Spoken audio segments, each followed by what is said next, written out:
Well, first off, I really, really do want to thank you all for inviting me here to Iowa. I will tell you completely truthfully that I have the best job in league. I've been a league member since the early 1980s, and I can't tell you how much the last few years have meant to me, and the time on my time on the national board has meant, largely because it means I get a perspective on league that is really, really unique. I get to see all of the inner workings of the national office, but much, much more importantly, I get to be at events like this. I get to see, I can't think of a better way of coming to Iowa or any other state for the first time than to come to a league meeting and come and see what is really going on in the state with people who care as much as you do about your community, who are working as hard as you are in your communities, and are doing as much for our democracy as you do every single day in league. So I just cannot thank you enough for having me. It's also really, really special here on the 95th. You know, we're in our 95th year, and we're rapidly approaching the 100th anniversary both of suffrage and of the League of Women Voters. And to be here in Iowa, in Carrie Chapman Catt's home state, is pretty darn special. You know, y'all may think you're special because of the Iowa caucuses. And I know you're going to feel real special for the next few months and on into next winter. But for me, you're also really special because without Iowa, without that Western, what was at the time, of course, a Western influence, the League of Women Voters may very easily not exist. We may, and I will be honest with you, I've been doing an awful lot of reading about suffrage. I'm not altogether sure we would have had, we would have gotten the vote in 1920 had it not been for Carrie Chapman Catt. So, having said all of that, I want to talk this morning about something that I think we all already know, but has been brought home to us at LWVUS in a really hopeful and terrific way just recently. And that is that the world, our political world has really changed. Over the past 20 years, we've seen a dramatic change in the external political environment. That's not all that from the point of view of those of us who have been interested in politics and working on democracy issues for as long as I have, and along as most of us have. That's not the good news, obviously. The people are increasingly polarized along partisan and ideological lines. Public discourse is increasingly rancorous, and at the same time, we've seen a revolution in communication technology, from whether it's television to social media, that has really increased the demand for information and the demand for like 24/7 discussion, and increased the opportunities for people to engage each other across distance and time, sometimes for good reasons. Do I need to get this down further? Can everyone hear all right? Am I echoing? Is this better? Good, I'm good, yeah. What? Let's see. The one mic is turned off. I think there's just a little feedback on that lapel there. Is that better? Or is that better? If I put the mic down, is that better? No? No? Okay. All right. Tell you what, let's try the podium mic and see what happens.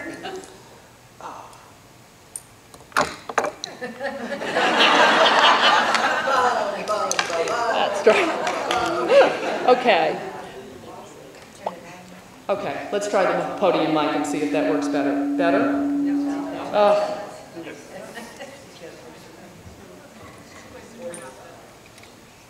Okay.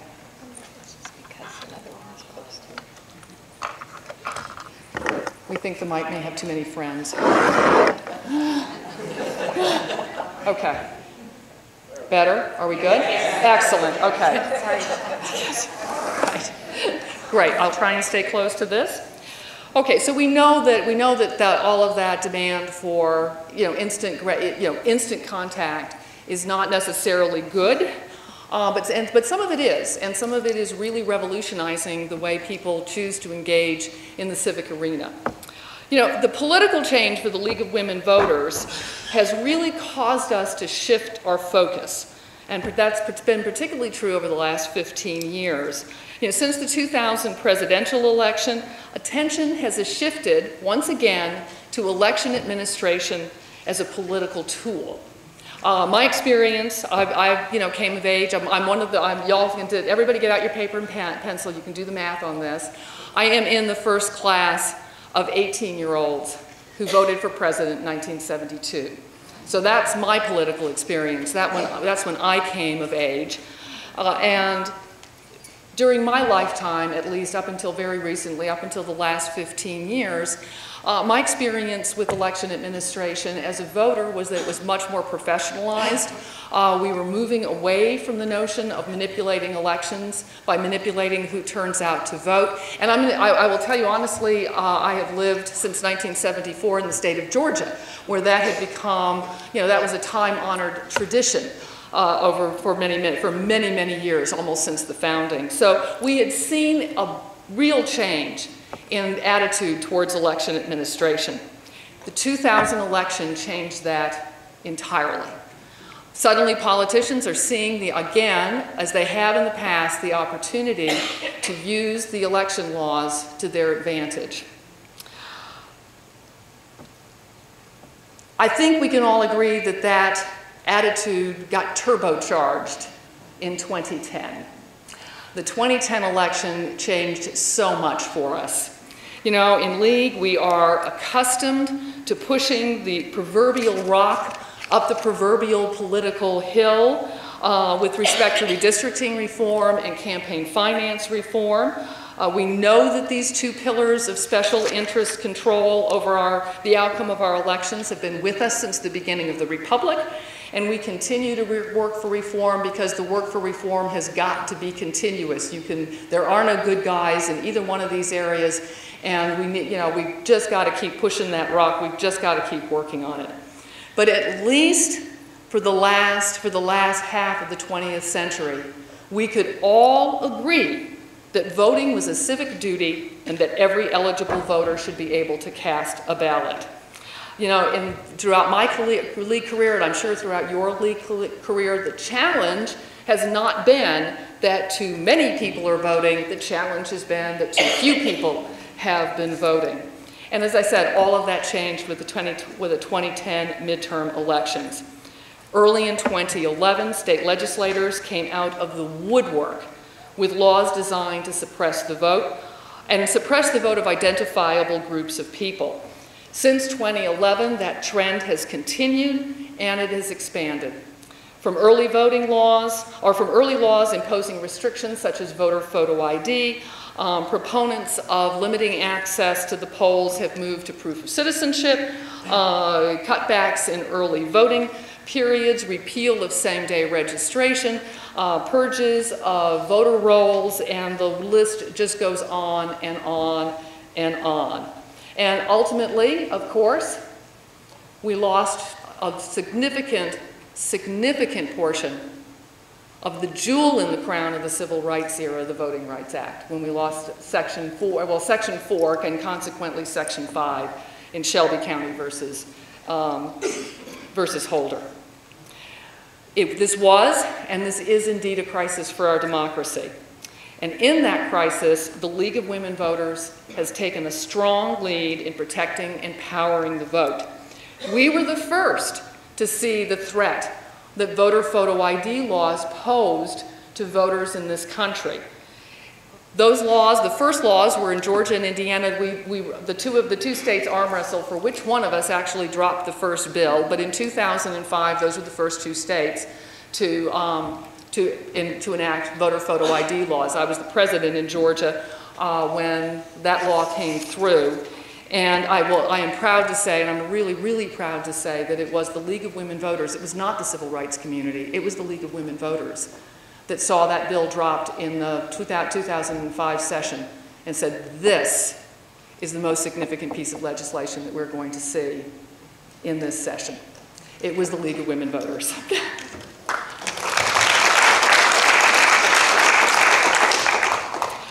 And we got really, so we did what we could. Both Indiana and Georgia filed suit.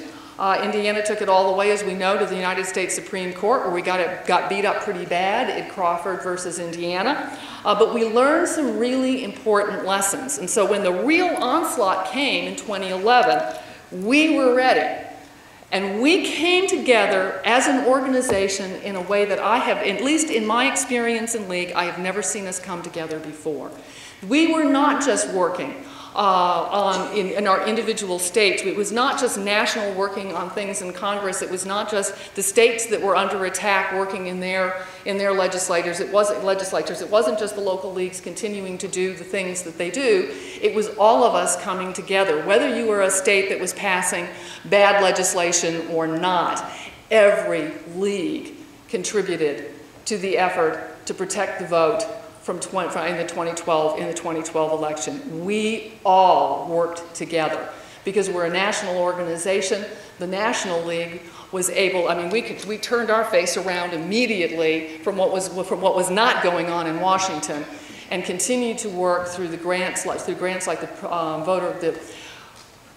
Public Advocacy for Voter Protection grant that you all hear, the PAVP grant that you all have participated in here in Iowa over many, many years, to provide expert resources and funding resources, just like the Iowa League is doing for local leagues now, to help leagues that were in embattled states take on their state legislatures or file suit or do whatever was necessary in order to defeat these laws, delay these laws, whatever it took to make sure that our elections, and our election was in 2012, was free, fair, and accessible to every eligible voter.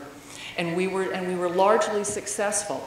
In the 2012 election, only 4 states, in only 4 states, did voters have to present voter photo ID, and 2 of those states were Georgia and Indiana. The other 2 states were what already had happened, right? The other 2 states were Kansas and Tennessee. In every other, there were more than 30 states that had dropped bills in that period of time just on voter photo ID, not to mention all of the awful stuff that had been going on down in Florida to make it impossible for us to register voters, and anybody else for that matter.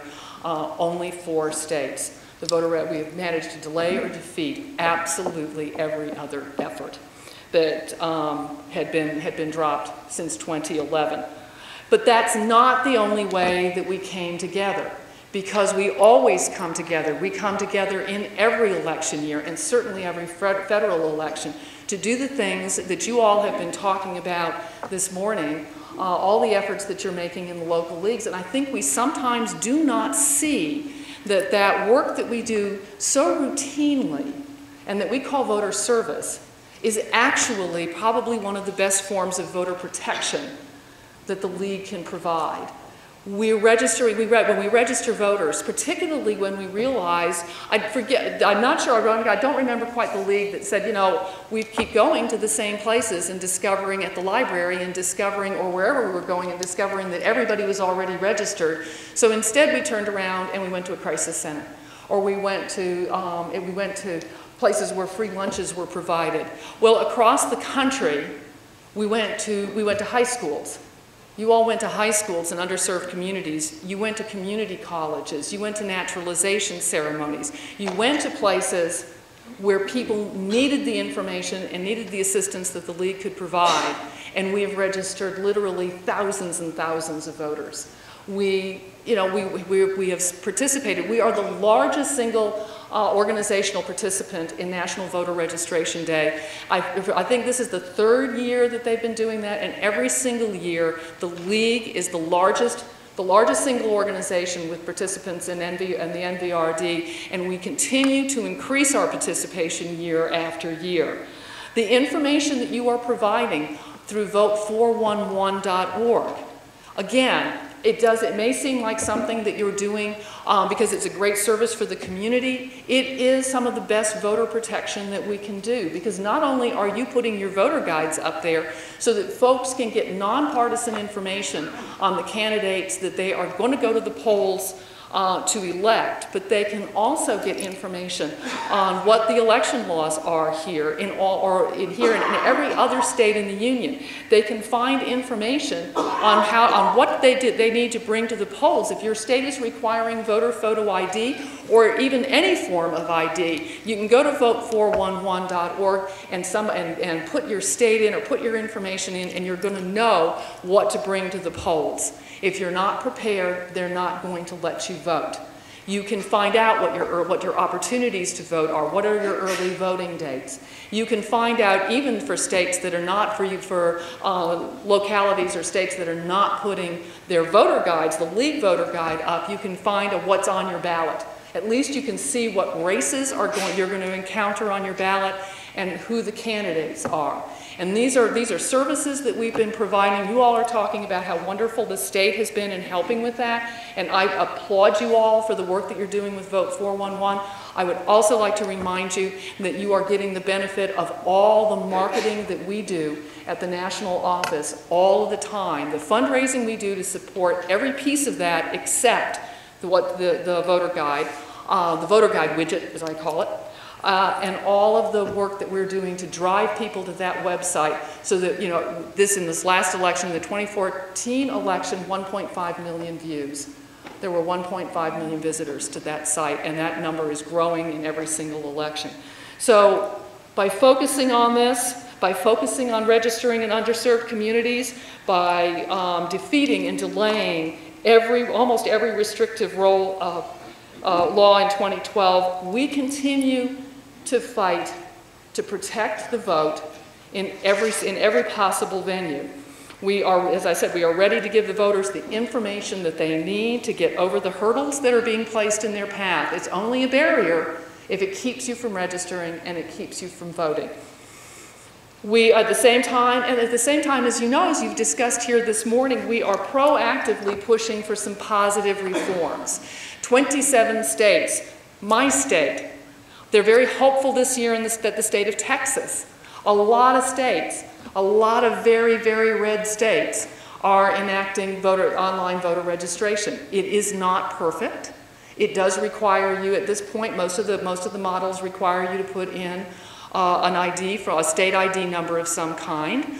But it's going to open up, it's going to make it a lot easier for a lot of people, and in the interest of not letting the perfect be the enemy of the good, let's get it in and then let's fix it.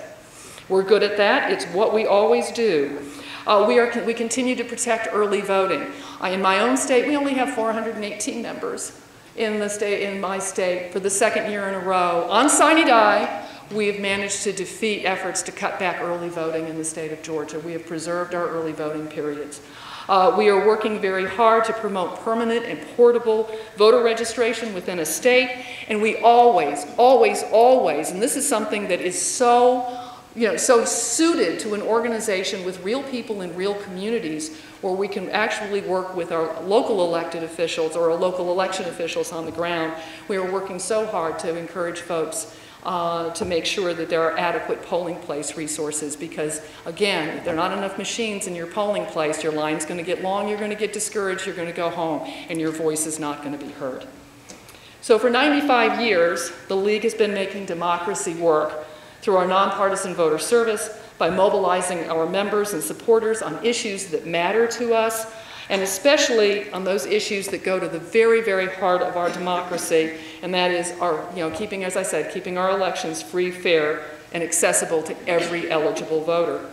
Whatever other issues we have taken up in the League, we have always stood up for voters against special interest money, partisan gerrymandering, and attempts to limit access to the voters, or to the ballot. That is our DNA. That is an integral part of our DNA. And so, coming back to who I hope is Iowa's favorite daughter, when Carrie Chapman Catt called for the League of Women Voters to finish the fight. She did this actually in St. Louis in 1919, but never mind. She didn't just mean the fight to finish getting women the right to vote.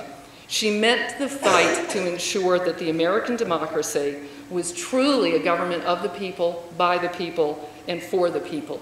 Because she saw in 23 million new women voters a political force motivated to serve the greater good, but needing a sound political education in order to fulfill its promise.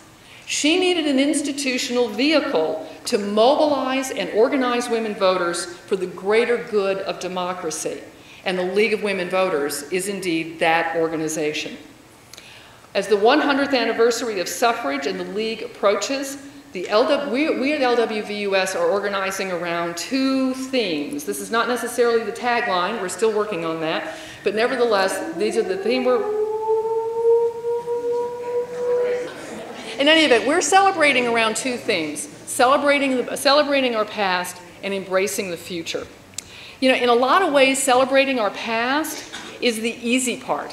From now until 2020, history is replete with anniversaries of victories and defeats for the cause of the woman voter.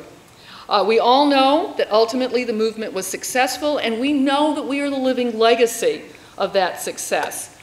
But 100 years ago, in 1915, that success did not necessarily seem as inevitable as it does now. Carrie Catt served as president of the National American Women's Suffrage Association, also called the National, twice. And the second time she came to assume the presidency was in 1915. She actually really didn't want to do it. She got drafted into the role, mainly because she was an absolutely fabulous organizer. And 100 years ago, she evaluated both the external political environment and the internal political environment of the movement, and she saw crisis and opportunity on both fronts. Remember, externally, America was being drawn into the European War in 1915, a war in which, in Europe, women were playing a very, very important role. Domestically, we all know what was going on 100 years ago. Industrialization was causing enormous economic upheaval. Immigrants were coming to our shores in great numbers in order to take those industrial jobs. And all of this was providing rich industrial interests a whole lot of too much power and too much access to elected officials. At the same time, Carrie Catt saw a mature suffrage movement that was also in crisis. While the National remained focused on getting the vote for women, it was divided as to strategy and tactics. I know in a federated organization like ours, we cannot possibly imagine how that could happen. Some people wanted to focus on the federal amendment alone. Some saw no way forward on a federal amendment until the states had each given women the right to vote. Some, of course, had defected to Alice Paul's more radical and militant congressional union. And in the South, suffrage workers were very upset that the National was continuing to work for a federal amendment at all. So the combination, Carrie Catt looked at this and pronounced it a serious crisis, a serious crisis exists in the suffrage movement.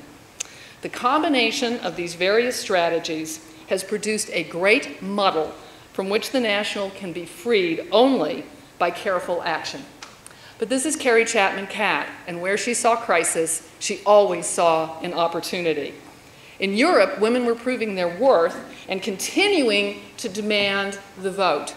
I think if we all recall some of our history, during the Civil War, the movement to get women the right to vote had begun before the Civil War, but during the Civil War, women laid aside those demands in order to, in the cause of union, in the cause of supporting the war effort. Carrie Catt was not, the women in Europe in the early 20th century during World War I were not about to make that same mistake, and Carrie Catt was not going to allow the National to make the same mistake here in the United States. So women were continuing to demand the vote, and the path toward in America offered women the same opportunity. It offered women the opportunity to show that they could make tough decisions, they could get in and support issues that were antithetical to home and hearth and all the things that we were supposed to be so concerned about, and support that war effort, but we could at the same time continue to demand our right to participate. While Congress remained immovable on the issue of a federal amendment to give women the vote, the women's movement had in fact achieved a great deal since 1848. The time was ripe, according to Carrie Catt, to push the advantage. Over the 60-plus years of the fight for women's suffrage, by 1915, women were more educated than ever before. They were entering occupations previously barred to them, especially within communities of faith. And by 1915, at least 2 major religious denominations had completely reversed course and were now supporting the cause of women's suffrage. Women were controlling more property than they had ever controlled before, and there was a much greater presence of women in the workforce. But in addition, 12 states had given women some form of voting rights, and in the West, obviously, had given women full voting rights. Carrie Catt, however, saw more than that. She saw a vast reserve of suffrage supporters who were not, and perhaps never would be, members of the National. In her words, behind us, in front of us, everywhere about us are suffragists, millions of them, but inactive and silent. There are thousands of women who have been members of our organization, but they have dropped out. Many have taken up other work whose results are more immediate. There are thousands of other women who have never learned of the earlier struggle of our movement. They found doors of opportunity open to them on every side. Almost without exception, they believe in the vote, but they feel neither gratitude to those who opened the doors through which they have entered, nor any sense of obligation to open other doors for those who come after. And there are still others who, timorously looking over their shoulders to see if any listeners be near, will tell us that they hope we will win, but they are too frightened to help. There are others too occupied with the small things of life to help. There are men, too, millions of them, waiting to be called. These men and women are our reserves. The final struggle needs their numbers and the momentum those numbers will bring. In 2015, this should all sound very familiar to us. To move an immovable Congress or to persuade seemingly unresponsive state legislators, we need numbers. We may not be focused on such a singular goal as getting the right to vote for women, but nevertheless, to finally break out of our own crisis in democracy, we need the momentum of numbers. In 2015, the good news is that we are discovering untapped reserves of our own. Like those reserves 100 years ago, our reserves already agree with us on the important issues threatening our democracy. And if we can mobilize those reserves, like the National did 100 years ago, we can move those immovable elected bodies. A little more than 100 years ago, Carrie Catt declared that the woman's hour has struck. The time to push for final victory had come. How can it be done, she asked? By a simple change in mental attitude. What was true then is true now. The League was founded to finish the fight that is never finished. And so final victory is not and will not ever be in our grasp. But the current battle can be won with a simple change in mental attitude. The world has changed. Our reserves come from the ranks of women and men who have been shaped by this changing political environment. They do not trust institutions. They do not look to institutions to solve community problems. They have an unprecedented array of communications tools to employ in creating a new form of civic engagement. They have unprecedented access to information. They are adept and comfortable within the new social media environment, and they recognize that what we are coming to learn, that in this environment, it is more than just convenient to send messages this way. This environment is a whole new way to mobilize for action. And the environment is not theoretical. It is not aspirational. It is real, and we are making it work for us at LWVUS. Since 2010, the League has not just been working to protect the vote through our traditional channels. We have also been working hard to develop new channels to engage in this new environment. We have redesigned and repurposed the website to appeal to an external audience in tune with the issues that we care about. We have created and promoted social media channels through Facebook and Twitter, and we constantly use that media to engage new friends and followers.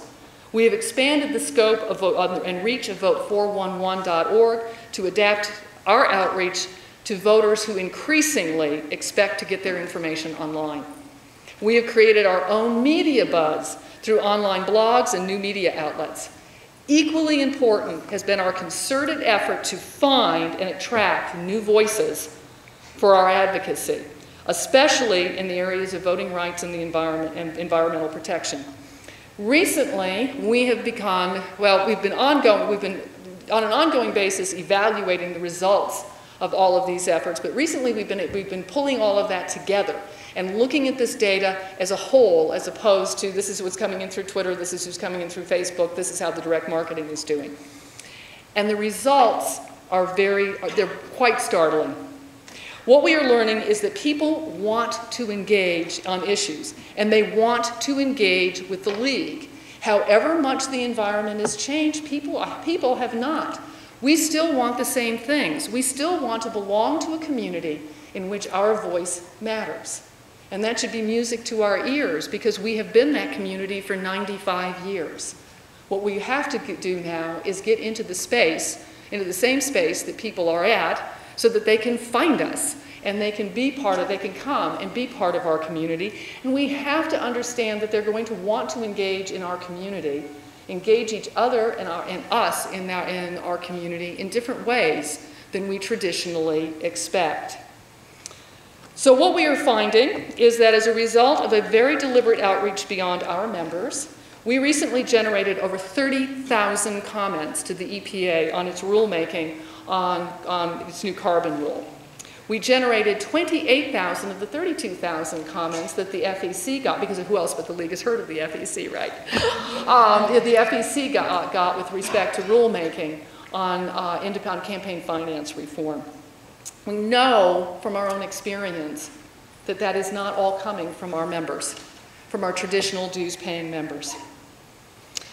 So we have, these are people that we have reached out to. These are people that we have encouraged to, that we've invited to receive our emails, people that who have agreed to receive our emails. These are people that we have added deliberately. Sometimes we've actually gone out and purchased lists of names. We never sell your names, but we will buy other people's. Happy to do it. And we know that these are what we've been doing is we're creating a community now of folks that don't necessarily belong to a league, have not paid their dues to become traditional members, but are carrying the league message to decision makers in Washington and doing it in ever greater numbers. And what we're learning from this as well is that these folks agree with us, but they want to engage with us how they want to engage. They want to come in their own way. So in the final push for the 19th Amendment, these people would have been Carrie Chapman Catt's reserves. 100 years ago, they'd have signed petitions. They'd have contacted an elected official maybe once or twice. They would have distributed pamphlets, perhaps. They would have brought a friend to hear a speech. But today, these reserves engage online. And the implications for the League are enormous, and they're important. To truly embrace this future, we too need a change in mental attitude. Imagine if our suffrage forebears had had the tools that exist today. I personally believe that Carrie Chapman Catt would have jumped for joy. Can you imagine? The ability to reach thousands of friends and followers with a single message. She would have glory in the ability to get those friends and followers to send her message directly to their elected officials just by clicking a link. She would have welcomed anyone who was willing to take even one single action in support of the cause.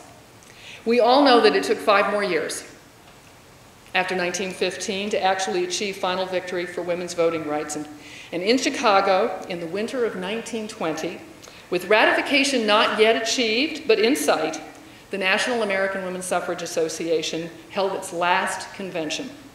And according to Carrie Catt and Nettie Rogers Schuler, they celebrated the path to victory, both past and present. There was a roll call of states, which had already ratified, a photo gallery of the work of the movement, and a pageant of victories. But, in their own words, in spite of such programs, the convention did not expend all of its energies looking backward, nor its time enjoying the triumphs of the moment. It carefully planned for every emergency in the uncompleted ratification campaign, and it effected the organization of the League of Women Voters. Before the convention ended, the phoenix of a new organization with fresh ideas, aims, and program had arisen from the old. Since 1920, the League of Women Voters has reinvented itself like a phoenix many times. As we come together to make democracy work by protecting, empowering the vote in these next 5 years, let us bear in mind that with a new mental attitude, we can embrace the future just as we have done in our celebrated past, and create our own phoenix to ensure that the League of Women Voters is a force for change now and in the future. So I want to thank you very much.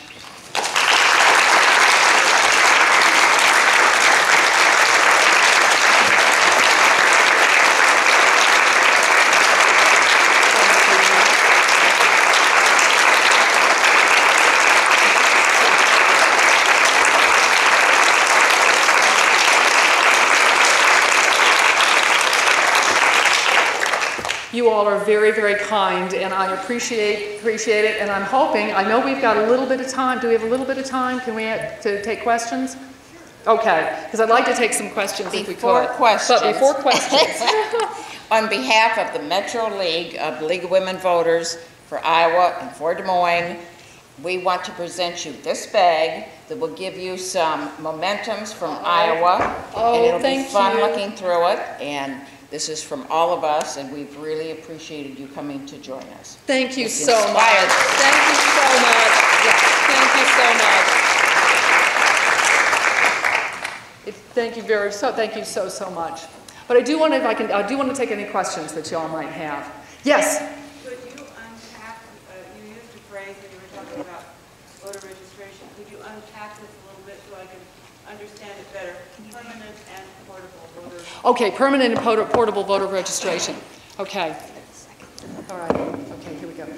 All right. You know, I love to tell the story of my children have to vote. I am the proud mother of 2 millennials, and they're 28 and 26. They were registered to vote, of course, the minute they turned 18, and they've been voting. They have been voting ever since. And one of my favorite stories is about my son when he was up in Charlottesville, Virginia, in medical school. If I haven't mentioned to any of you all, one of my sons is a doctor. The other is a teacher, and I'm equally proud of both of them. They're absolutely wonderful. But in any event, he moved between one election and the other. And honestly, if he was wandering across campus, and if it hadn't been that some student group was offering pizza, he would never have known. They were registering voters, and of course, what do you do when you want to register students? We all know this, your food, right? So he went to get the pizza, and somebody said, well, I'm already registered to vote. And somebody thought to ask him, because of course he's in a college town, right? Have you changed your address? Well, yes, I have. Then you need to register again. He would not have voted in the 2012 presidential election in Virginia, and he would not have been able to do that had it not been for the pizza. Okay, why are we letting that happen? Why do we have to offer people pizza in order to do something as simple as let them continue to vote within the same state? It's not like he had moved back to Georgia. We ought to be able to do that too, but that's why it's coming. Why on earth would we not be able to register once within a state, and however much we move around, and this is particularly important for students, that registration is going to be permanent. In other words, you're not going to get purged every couple of years because you haven't exercised, you haven't gone in and voted, and you're not going to, and it'll be portable. You won't have to re-register every time you change your address. So that's what we're talking about. And within the state, it should be simple, but we all know it won't be. Any other questions? Yeah.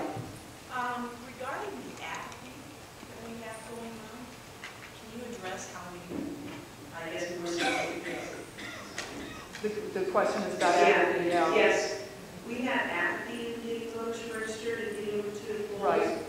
Can you address how we motivate those people? That's obviously, that's the $64,000 question, right? That's the question we've been asking ourselves for 95 years. One thing that I find really interesting in reading about league history is that honestly, at least for Mrs. Capp, the league should have been a temporary thing, right? We were intended to make sure that women got the education that they needed, that they found out how to register to vote, that they got a political education, that they learned how to make a difference on issues, and then the league would not be needed anymore. Well, we're still here 95 years later because we know that that's the big issue. 23 million women did not register to vote. 23 million women did not organize. They did not come out and vote in great numbers after 70 some odd years of people fighting and really suffering in order to get them to vote. And this is true with every single group of citizens. So it is the question that we're going to constantly have to ask ourselves. But I think part of that apathy is that we need to be able to understand why people are not voting. Some of it we can kind of intuit. We know that it's hard to get registered. It's harder than it should be. It's hard to get at the information. With the political gerrymandering that people see, they don't see a reason to go out and vote. They don't see where their vote makes a difference. It's inconvenient to go vote for an awful lot of people. And some of these problems are structural, and we can solve them. We can make sure that there aren't long lines in certain precincts during certain elections. We know our elections are a leaky vessel that our election officials, particularly every 4 years, just say, please don't let it be close. But these are things that we, as one of the few organizations that truly understands how elections work, can be working at our local communities to try and do something about. But we've got to not get discouraged ourselves. I was in New York City with the New York League for National Voter Registration Day, and I love this organization. I absolutely love league members. But we're out there down by City Hall in the financial district on Broadway, getting great traffic. I mean, great traffic. They've got a street artist they've had to come, and she's doing this wonderful street artist is, I think, the new word for you do graffiti. Only it's very, very artistic and wonderful. So she's there with spray paint cans, doing this wonderful artwork that says vote, and they're drawing a lot of attention, and they really are registering voters. And I have league members who are saying to me, I don't know why we're out here registering these voters. The ones we've already got will turn out and vote. And that's so, we've got to not let that get to us as well. We've got to continue to give people reasons. We're going to have to think of the reasons why. My favorite, of course, is, if you don't like what's going on, don't get sad and stay home, get mad and participate.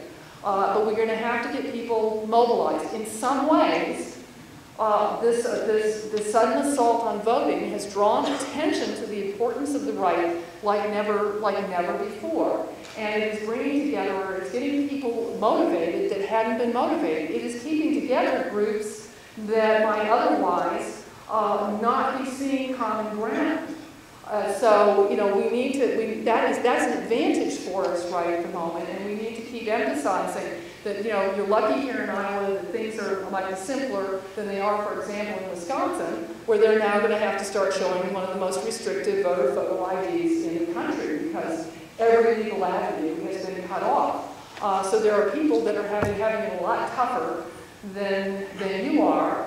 And so let's take advantage of it. Let's show what we can do, and let's get out and vote. We need to be partnering with organizations that can get into communities, that are going to go into communities and are going to understand those communities.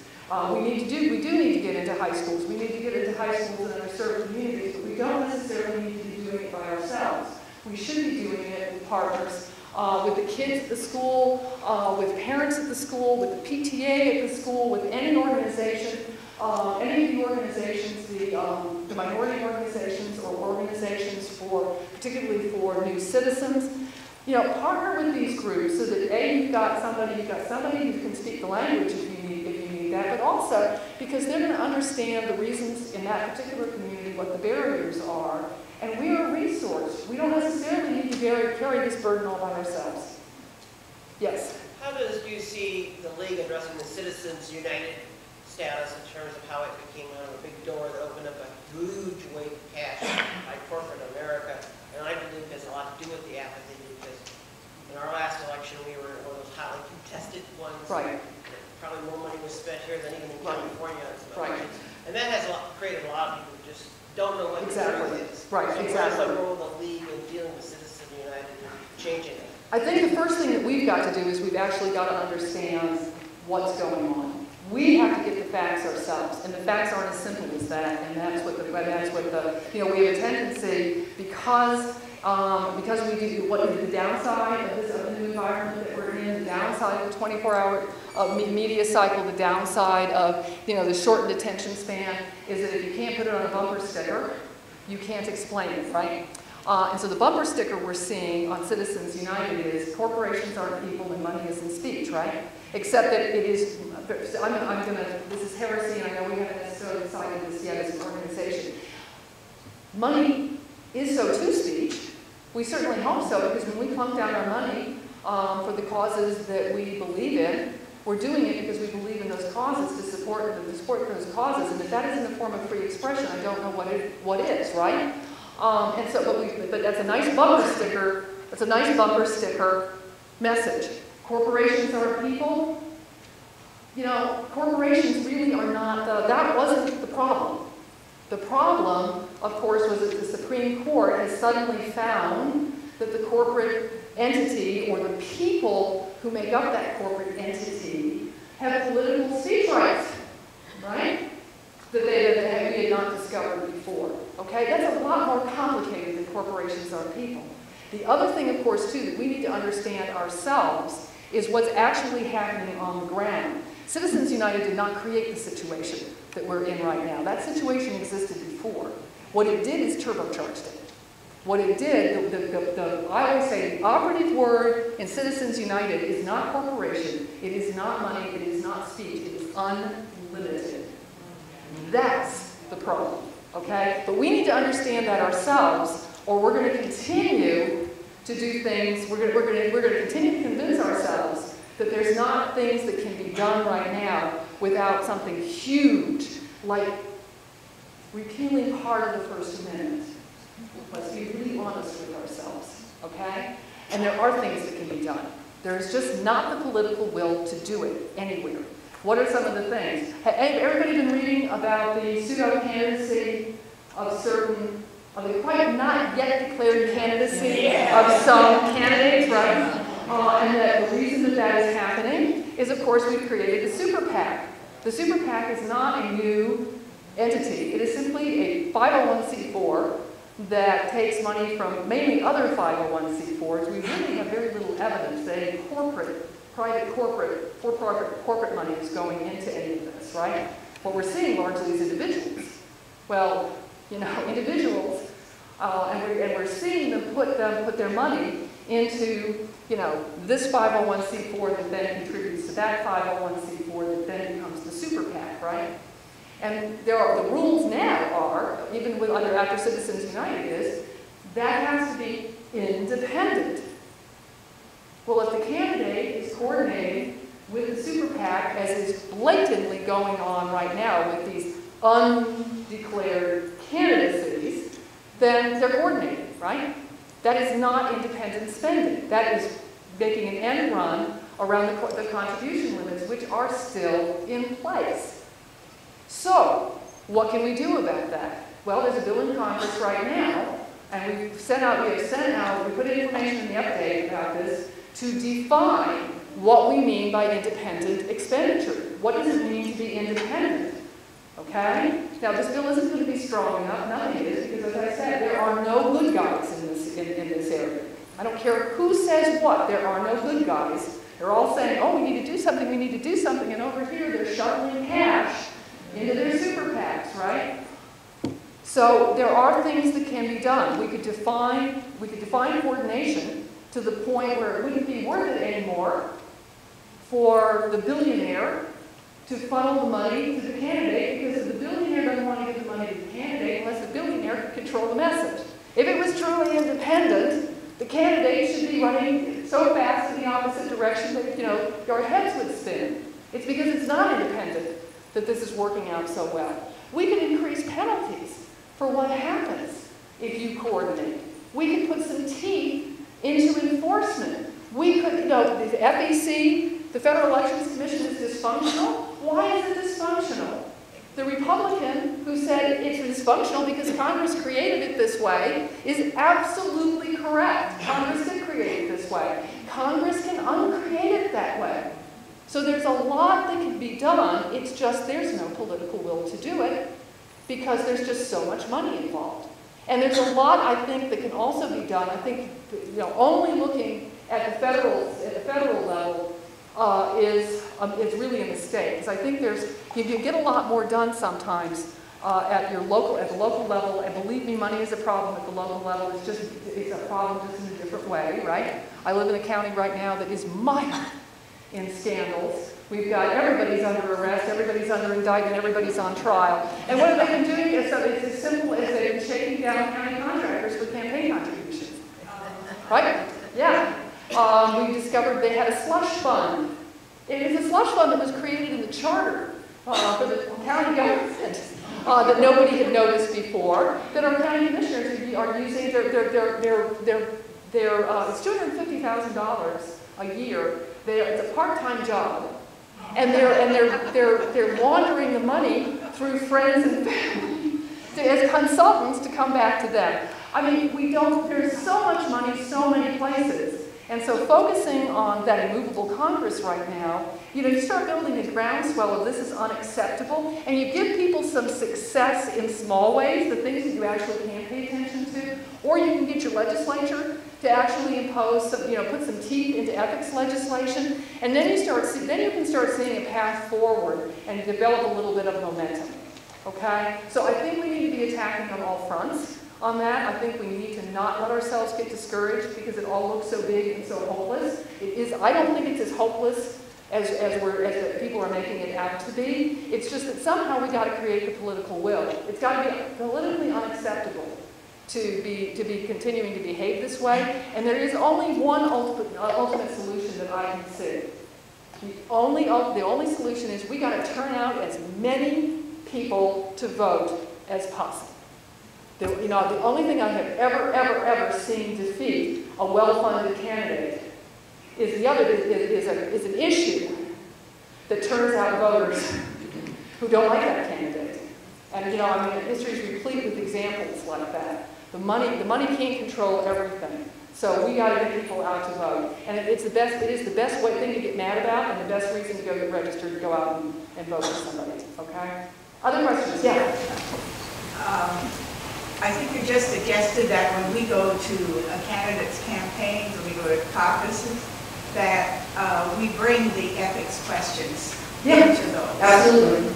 And maybe we are not doing that. I don't see the reporters, the journalists are not doing that, but we, the voters, need to do that. Absolutely. Yeah, absolutely. We need to, they don't have to disclose, that's absolutely true. But sometimes not answering the question is the same as answering it. So you keep raising the questions, and you've got such a unique opportunity here too with the caucuses, because you actually can come in and talk to the candidates directly and demand answers. Now, of course, they're all doing it, right? And they know they're all doing it, and so they know that it's limiting your choices. But nevertheless, it's still continuing to make them talk about it and not putting up with and then just continuing to make them talk about it. Is really important. Also, folks, there are no easy fixes in this. And I'll just give you an example. Common Cause in my state pushed really, really hard for a very, very simple ethics reform. And they thought if it's simple, then it'll pass. And we should have known something was wrong when our very ethically challenged Speaker of the House got on board with this bill. And all it did was it defined, lobbyist gifts at a very, very low amount, okay? And it said you couldn't, it was very, very, very simple.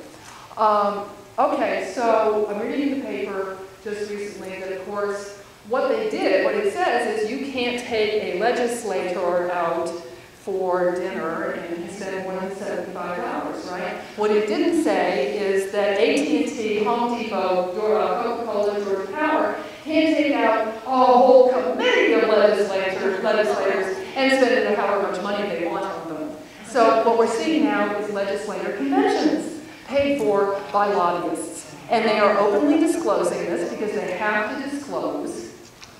And the individual stuff we've now driven into the shadows. It's not the lobbyist who takes Senator X to dinner. It's the actual CEO of the corporation, who's not a registered lobbyist, doesn't have to report. So, we're good at seeing through things like that, and we need to take the lead on this a lot more, and we need to use that lead-given savvy that we have to look at a piece of legislation. Just because it's coming from an ally of ours doesn't mean it's good, and say, what about this, and this, and are you sure this is we want to expend capital on this piece of legislation? Because everybody's looking for a silver bullet, and there are no silver bullets in this area. That's just a sad fact. Yes? What is the National League saying about gerrymandering? No. I think one of the larger questions over the next little while is what is the Supreme Court going to say about it? Everybody is aware that they have taken this one person, one vote case, and the question is going to be whether or not one person, one vote means equal populations, or whether we're going to redistrict now based on equal number of voters. And I'm not altogether sure how we're defining whether it's eligible voters or whether it's actual voters in the yes. Oh yes, that could have some really profound effects on what's happening. And we just need to be very, very aware of that, and we need to get out there early and often and be talking about all of those. So of course, where is everybody going with this? We don't want non-citizens represented. Let's think about all the citizens.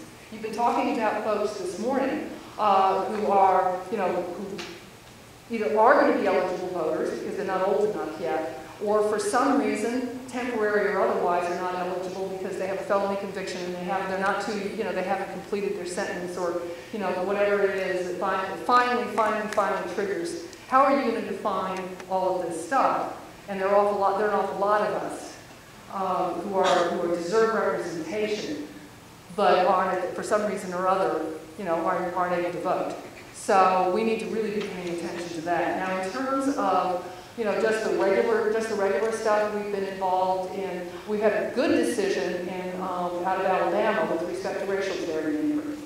This could have profound effects in some states, particularly mine. The Metro Atlanta area is increasingly diverse. We're a huge area, and we comprise several congressional districts, but only two, the 4th and the 5th, are officially designated minority districts. And believe me, every time the legislature meets, they pack as many minority voters into those 2 districts as possible.